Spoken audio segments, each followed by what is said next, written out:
ఓం గణేష శారదా గురుభ్యో నమ. ఈనాటి ఎపిసోడ్లోనండి సుభాషితాల్లో ఒక మాట ఉందండి. ఏంటంటే అది పరోపకారాయ యుగే దేవేన నిర్మితా అని అంటారు పెద్దలు. ఈ కలియుగంలో అండి పరోపకారం కోసం మనం పరోపకారం ఏదో మనం తోచింది ఏదో ఎదుటి వాడికి చేయటం అది వేరే సంగతి. అది అలా కాకుండా భగవంతుడే కొన్ని వస్తువుల్ని పరోపకారం కోసం నిర్మించాడు అని ఇది సూక్తి అండి. దీన్ని ముందు పూర్తిగా చదువుతాను, తర్వాత దాని వివరణ మీకు చెప్పడానికి ప్రయత్నం చేస్తాను. ఆ సూక్తి ఏంటంటే రవిచంద్రౌ ఘన వృక్షా నదీ గావశ్చ సజ్జనా. చూడండి ఏం చెప్పారంటే రవిచంద్రుడు మొదటిది. రవిచంద్రులు అంటే ఎవరు? సూర్యచంద్రులు.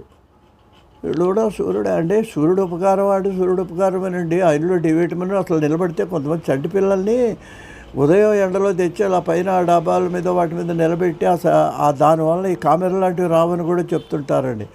చంద్రుడు అలాగే చల్లదనాన్ని ఇస్తాడు. కొన్ని ఓషధులు ఉంటాయండి మనకు తెలియంది. మనం ఇవాళ తినేటువంటి ఆహార పదార్థాలన్నీ కూడా చంద్రుడి కాంతి వలన అవి వృద్ధి చెందుతాయని మన శాస్త్రవేత్తలు చెప్తారు.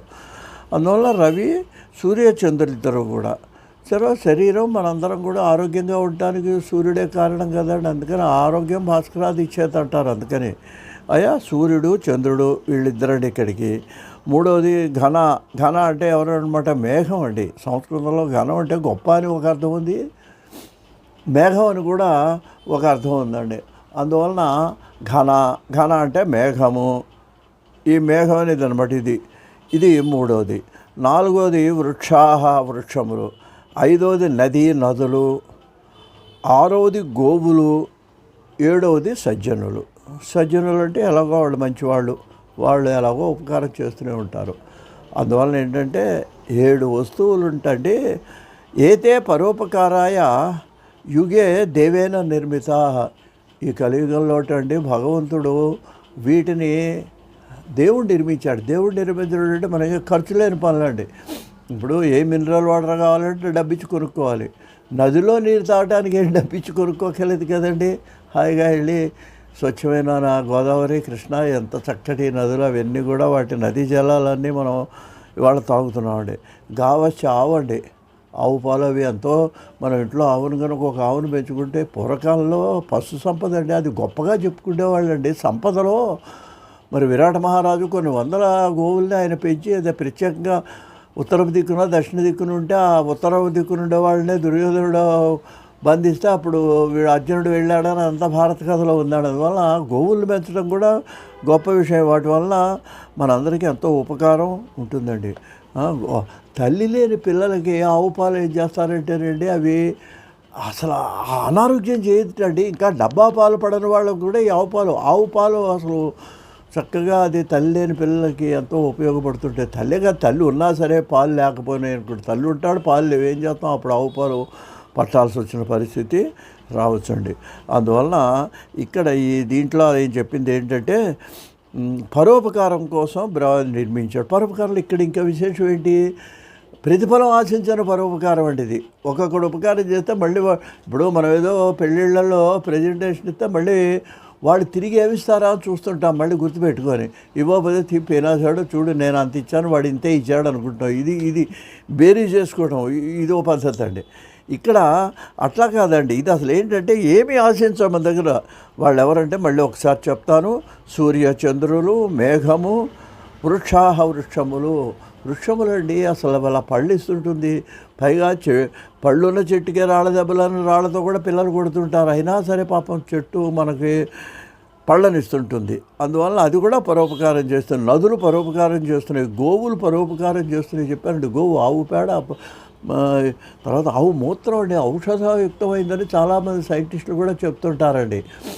అందువలన అసలు గోవు తిరిగే చోట అండి గోవును పెంచుకోమంటారు. ఎందుకంటే తులసి ఒకటి, గోవు ఒకటి అండి. చాలా తెలియని రాసి అంటే ఈ గాలి సంబంధమైన భూత ప్రతాదులు కూడా గోవు ఉంటే దగ్గరికి వెళ్ళవటండి, దూరంగా ఉంటాయి. ఆ ఇంట్లో గోవును కనుక మనం ఇంటి ముందు కట్టేస్తే ఈ విధమైనటువంటి నరఘోష కానీ లేకపోతే ఇతరమైనటువంటి బాధలు, గ్రహపీడలు బాధలు కూడా మనకు ఏమీ చేయవని పెద్దవాళ్ళు చెప్తారండి.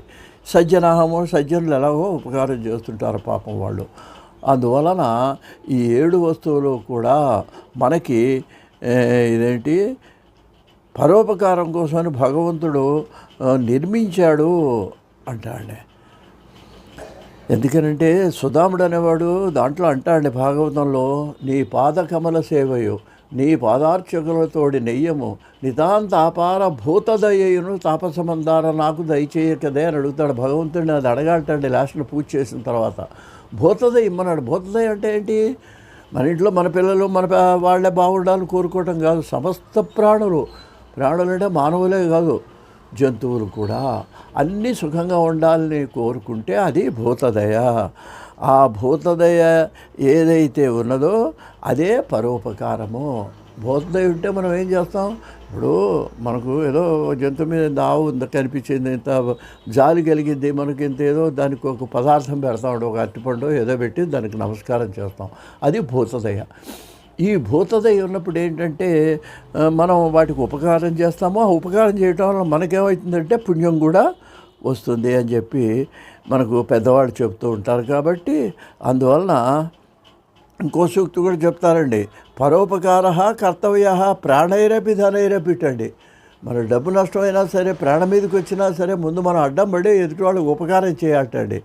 మరి చేస్తే ఏమిటయా జరిగేది అంటే, పరోపకారం వల్ల ఏం జరుగుతుందంటే పరోపకారజం పుణ్యం ఏమంటే నశ్యాత్ క్రతుశతైరపి. ఆ పరోపకారం చేయటం వల్ల వచ్చే పుణ్యం ఉన్నది చూసారా, 100 యజ్ఞాలు చేసినా సరిపోతుందండి, దానికంటే ఎక్కువ పుణ్యం వస్తుంది అని కూడా పెద్దవాళ్ళు చెప్తుంటారు. కాబట్టి ఇక ఉపకారం అంటే ఏంటంటే పరోపకారం, పరులకు ఉపకారం చేయటమే పుణ్యం అని చెప్పాడు వ్యాసుడు. పాపాయ పరపీండం అని చెప్పాడు. కాబట్టి ఈ విషయంలో మరి చక్కగా మన వాళ్ళందరూ కూడా దీన్ని గమనిస్తారని కోరుతూ స్వస్తి.